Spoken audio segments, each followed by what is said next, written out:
ಇವತ್ತು ಕೇವಲ 5 ನಿಮಿಷಗಳಲ್ಲಿ ರೆಡಿಯಾಗುವಂತಹ ಒಂದು ಹೆಲ್ದಿ ಬ್ರೇಕ್ಫಾಸ್ಟ್ ರೆಸಿಪಿನ ನಾನು ನಿಮ್ಮೊಂದಿಗೆ ಶೇರ್ ಮಾಡ್ಕೋತಾ ಇದ್ದೀನಿ. ಖಂಡಿತ ಈ ರೆಸಿಪಿನ ಒಂದ್ಸಲ ಟ್ರೈ ಮಾಡಿ ನೋಡಿ. ಎಲ್ಲರಿಗೂ ನಮಸ್ಕಾರ. Welcome to Poovi's vlogs. ಇವತ್ತಿನ ರೆಸಿಪಿ ಬೆಳಗಿನ ಬ್ರೇಕ್ಫಾಸ್ಟ್ ರೆಸಿಪಿ. ಇದನ್ನು ಮಾಡೋದಕ್ಕೆ ಮೊದಲು ಒಂದು ಆಲೂಗಡ್ಡೆಯನ್ನು ತಗೊಂಡು ಅದರ ಮೇಲ್ಗಡೆ ಇರುವಂತಹ ಸಿಪ್ಪೆಯನ್ನೆಲ್ಲ ನೀಟಾಗಿ ತಕ್ಕೋಬೇಕಾಗುತ್ತೆ. ಈ ರೀತಿಯಾಗಿ ಚೆನ್ನಾಗಿ ಸಿಪ್ಪೆಯನ್ನು ತೆಗೆದು ಅದನ್ನು ವಾಶ್ ಮಾಡಿಕೊಂಡು ಈ ರೀತಿಯಾಗಿ ತಿನ್ ಸ್ಲೈಸಸ್ ಆಗಿ ಮಾಡ್ಕೋಬೇಕು. ತುಂಬಾ ತೆಳ್ಳಗೆ ಮಾಡ್ಕೋಬೇಕಾಗುತ್ತೆ. ಚಿಪ್ಸ್ ಮಾಡುವಂತಹ ಚಿಪ್ಸ್ ಮೇಕರಿಂದ ಈ ರೀತಿಯಾಗಿ ತಿನ್ ಸ್ಲೈಸಸ್ ಆಗಿ ನೀವು ಅವುಗಳನ್ನು ಕಟ್ ಮಾಡ್ಕೊಳ್ಳಿ. ನಂತರ ಈ ಸ್ಲೈಸಸ್ಗಳನ್ನು ನಾವು ಉದ್ದುದ್ದಾಗಿ ಈ ರೀತಿಯಾಗಿ ಕಟ್ ಮಾಡ್ಕೋಬೇಕಾಗತ್ತೆ. ಇವುಗಳನ್ನು ಕೂಡ ನಾವು ತುಂಬಾ ತಿನ್ನಾಗಿ ಕಟ್ ಮಾಡ್ಕೋಬೇಕಾಗತ್ತೆ. ಈ ರೀತಿಯಾಗಿ ಇವೆಲ್ಲವನ್ನು ರೆಡಿ ಮಾಡಿ ನೀರಿನಲ್ಲಿ ಹಾಕಿಟ್ಕೊಳ್ಳೋಣ.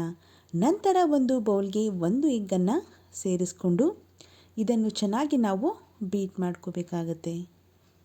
ನೀವಿಲ್ಲಿ ಆಲೂಗಡ್ಡೆಯನ್ನು ಸ್ವಲ್ಪ ದೊಡ್ಡದಾಗಿ ತಗೊಂಡ್ರೆ ಇದಕ್ಕೆ ನೀವು 2 ಎಗ್ಗನ್ನು ಸೇರಿಸ್ಕೊಳ್ಳಿ. ಆಲೂಗಡ್ಡೆ ಇಲ್ಲಿ ಚಿಕ್ಕದಿರೋದ್ರಿಂದ ನಾನು ಇಲ್ಲಿ ಕೇವಲ 1 ಎಗ್ಗನ್ನು ಮಾತ್ರ ಒಡೆದು ಸೇರಿಸ್ಕೋತಾ ಇದ್ದೀನಿ. ಈ ರೀತಿಯಾಗಿ ಎಗ್ಗನ್ನು ಸೇರಿಸ್ಕೊಂಡ್ಮೇಲೆ ಅದನ್ನು ಚೆನ್ನಾಗಿ ಬೀಟ್ ಮಾಡ್ಕೋಬೇಕಾಗತ್ತೆ. ನಂತರ ಇದಕ್ಕೆ ರುಚಿಗೆ ತಕ್ಕಷ್ಟು ಉಪ್ಪನ್ನು ಕೂಡ ಸೇರಿಸ್ಕೋಬೇಕು. ನೀವಿಲ್ಲಿ ಬೇಕಾದರೆ ಸ್ವಲ್ಪ ಬ್ಲ್ಯಾಕ್ ಪೆಪ್ಪರ್ ಪೌಡರನ್ನು ಕೂಡ ಸೇರಿಸ್ಕೋಬಹುದು. ಉಪ್ಪನ್ನು ಸೇರಿಸಿದ ಮೇಲೆ ನಂತರ ಇದಕ್ಕೆ ನಾವು ಈ ಮೊದಲೇ ಹೆಚ್ಚಿ ಇಟ್ಟಿರುವಂತಹ ಆಲೂಗಡ್ಡೆಯ ತಿನ್ ಸ್ಟಿಕ್ಸ್ಗಳನ್ನು ಇದಕ್ಕೆ ಸೇರಿಸ್ಕೋಬೇಕಾಗತ್ತೆ. ನಂತರ ಇದಕ್ಕೆ ಅರ್ಧ ಟೀ ಸ್ಪೂನಷ್ಟು ಹಸಿ ಮೆಣಸಿನಕಾಯಿಯ ಪೇಸ್ಟನ್ನು ಕೂಡ ಸೇರಿಸ್ಕೊಳ್ಳಿ. ನಂತರ ಇದಕ್ಕೆ ಸ್ವಲ್ಪ ಕೊತ್ತಂಬರಿ ಸೊಪ್ಪನ್ನು ಕೂಡ ಸೇರಿಸ್ಕೊಳ್ಳಿ. ನಂತರ ಇವೆಲ್ಲವನ್ನು ಚೆನ್ನಾಗಿ ಮಿಕ್ಸ್ ಮಾಡ್ಕೋಬೇಕಾಗತ್ತೆ. ಇಲ್ಲಿ ನಿಮಗೆ ಎಷ್ಟು ಬೇಕೋ ಅಷ್ಟು ಖಾರವನ್ನು ಮಾತ್ರ ಸೇರಿಸ್ಕೊಳ್ಳಿ. ನೀವಿಲ್ಲಿ ಬೇಕಾದರೆ ಅಚ್ಚ ಖಾರದ ಪುಡಿಯನ್ನು ಕೂಡ ಸೇರಿಸ್ಕೋಬಹುದು. ಈ ರೀತಿಯಾಗಿ ಇವೆಲ್ಲವನ್ನು ಸೇರಿಸಿದ ಮೇಲೆ ಎಲ್ಲವೂ ಚೆನ್ನಾಗಿ ಹೊಂದಿಕೊಳ್ಳುವಂತೆ ಎಲ್ಲವನ್ನು ಚೆನ್ನಾಗಿ ಮಿಕ್ಸ್ ಮಾಡ್ಕೊಳ್ಳಿ. ಉಪ್ಪು ಮತ್ತು ಖಾರ ಎಲ್ಲ ಕಡೆಯೂ ಚೆನ್ನಾಗಿ ಸ್ಪ್ರೆಡ್ ಆಗಬೇಕು. ಆ ರೀತಿ ಇದನ್ನು ಚೆನ್ನಾಗಿ ಮಿಕ್ಸ್ ಮಾಡ್ಕೋಬೇಕಾಗುತ್ತೆ. ಈಗ ಇದನ್ನು ಒಂದು 2 ನಿಮಿಷ ಹಾಗೆ ಬಿಡಬೇಕು. ನಂತರ ಇದಕ್ಕೆ ಒಂದು ದೊಡ್ಡ ಟೇಬಲ್ ಸ್ಪೂನಷ್ಟು ಗೋಧಿ ಹಿಟ್ಟನ್ನು ಸೇರಿಸ್ಕೋಬೇಕಾಗುತ್ತೆ. 1 ಎಗ್ಗಿಗೆ 1 ಟೇಬಲ್ ಸ್ಪೂನಷ್ಟು ಗೋಧಿ ಹಿಟ್ಟು ಸಾಕಾಗುತ್ತೆ. ಈ ರೀತಿಯಾಗಿ ಗೋಧಿ ಹಿಟ್ಟನ್ನು ಸೇರಿಸಿದ ಮೇಲೆ ಗಂಟಿಲ್ಲದಂತೆ ಇದನ್ನು ಕೂಡ ಇವುಗಳ ಜೊತೆ ಚೆನ್ನಾಗಿ ನಾವು ಮಿಕ್ಸ್ ಮಾಡ್ಕೋಬೇಕು. ಇದಕ್ಕೆ ನೀರನ್ನು ಸೇರಿಸುವಂತಹ ಅಗತ್ಯ ಇಲ್ಲ. ಕೇವಲ ಇವಷ್ಟನ್ನೇ ಮಾತ್ರ ಸೇರಿಸ್ಕೊಂಡು ಚೆನ್ನಾಗಿ ನಾವು ಮಿಕ್ಸ್ ಮಾಡ್ಕೋಬೇಕಾಗತ್ತೆ. ಈ ರೀತಿಯಾಗಿ ಇದನ್ನು ಚೆನ್ನಾಗಿ ಮಿಕ್ಸ್ ಮಾಡಿದ ಮೇಲೆ ಒಂದು ಕಡೆ ಎತ್ತಿಟ್ಕೊಳ್ಳೋಣ. ನಂತರ ಒಂದು ಫ್ರೈಯಿಂಗ್ ಪ್ಯಾನ್ ಅಥವಾ ತವಾವನ್ನು ತಗೊಂಡು ಅದನ್ನು ಸ್ವಲ್ಪ ಬಿಸಿಯಾಗಲು ಬಿಟ್ಟು ಅದಕ್ಕೆ 1 ಟೀ ಸ್ಪೂನಷ್ಟು ಅಥವಾ 2 ಟೀ ಸ್ಪೂನಷ್ಟು ಎಣ್ಣೆಯನ್ನು ಸೇರಿಸಿ ಅದನ್ನು ಚೆನ್ನಾಗಿ ಸ್ಪ್ರೆಡ್ ಮಾಡ್ಕೋಬೇಕು. ನಿಮಗೆ ಎಣ್ಣೆ ಸ್ವಲ್ಪ ಜಾಸ್ತಿ ಬೇಕು ಅಂತ ಅನಿಸಿದರೆ 3-4 ಟೀ ಸ್ಪೂನಷ್ಟು ಎಣ್ಣೆಯನ್ನು ಕೂಡ ಸೇರಿಸ್ಕೋಬಹುದು.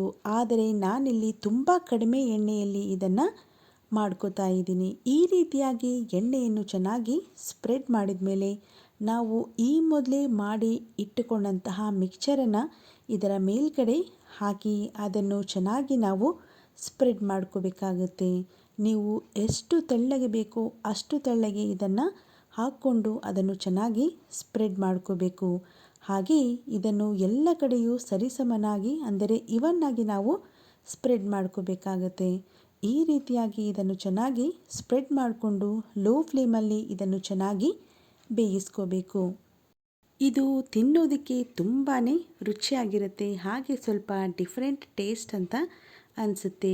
ನಿಮಗೆ ಸ್ವಲ್ಪ ಖಾರ ಜಾಸ್ತಿ ಬೇಕು ಅಂತ ಅನಿಸಿದರೆ ನೀವಿಲ್ಲಿ ಇನ್ನೂ ಹೆಚ್ಚಿನ ಅಚ್ಚ ಖಾರದ ಪುಡಿಯನ್ನು ಸೇರಿಸ್ಕೋಬಹುದು. ಹಾಗೆ ಹಸಿಮೆಣಸಿನಕಾಯಿ ಪೇಸ್ಟನ್ನು ಕೂಡ ಹೆಚ್ಚಿಗೆ ಸೇರಿಸ್ಕೋಬಹುದು. ಈ ರೀತಿಯಾಗಿ ಇದನ್ನು ಎಲ್ಲ ಕಡೆಯೂ ಇವನ್ನಾಗಿ ಸ್ಪ್ರೆಡ್ ಮಾಡಿಕೊಂಡು ಚೆನ್ನಾಗಿ ಬೇಯಿಸ್ಕೊಂಡ್ಮೇಲೆ ಇದನ್ನು ಫ್ಲಿಪ್ ಮಾಡಿ ಇನ್ನೊಂದು ಬದಿಯಲ್ಲಿಯೂ ಕೂಡ ನೀವು ಚೆನ್ನಾಗಿ ಬೇಯಿಸ್ಕೋಬೇಕಾಗುತ್ತೆ. ಮೇಲ್ಗಡೆ ಬೇಕಾದರೆ ಸ್ವಲ್ಪ ಎಣ್ಣೆಯನ್ನು ಕೂಡ ಸೇರಿಸ್ಕೊಂಡು ನೀವು ಚೆನ್ನಾಗಿ ಬೇಯಿಸ್ಕೋಬಹುದು. ಈ ರೀತಿಯಾಗಿ ಎರಡು ಕಡೆ ಚೆನ್ನಾಗಿ ಬೇಯಿಸಿದ ಮೇಲೆ ರುಚಿಯಾದಂತಹ ಹಾಗೆ ಆರೋಗ್ಯಕರವಾದಂತಹ ಒಂದು ಹೆಲ್ತಿ ಬ್ರೇಕ್ಫಾಸ್ಟ್ ರೆಡಿ. ಇದರಲ್ಲಿ ನಾವು ಎಗ್ಗನ್ನು ಉಪಯೋಗಿಸಿರೋದ್ರಿಂದ ಇದು ಆರೋಗ್ಯಕ್ಕೆ ತುಂಬಾ ಒಳ್ಳೆಯದು. ಇದನ್ನು ಹಾಗೇ ಸರ್ವ್ ಮಾಡಬಹುದು ಅಥವಾ ಯಾವುದೇ ಚಟ್ನಿಯೊಂದಿಗೂ ಕೂಡ ಸರ್ವ್ ಮಾಡಬಹುದು. ಬೆಳಗಿನ ಗಡಿಬಿಡಿಗೆ ಇದನ್ನು ಕೇವಲ 5 ನಿಮಿಷಗಳಲ್ಲಿ ಮಾಡ್ಕೊಂಡ್ಬಿಡಬಹುದು.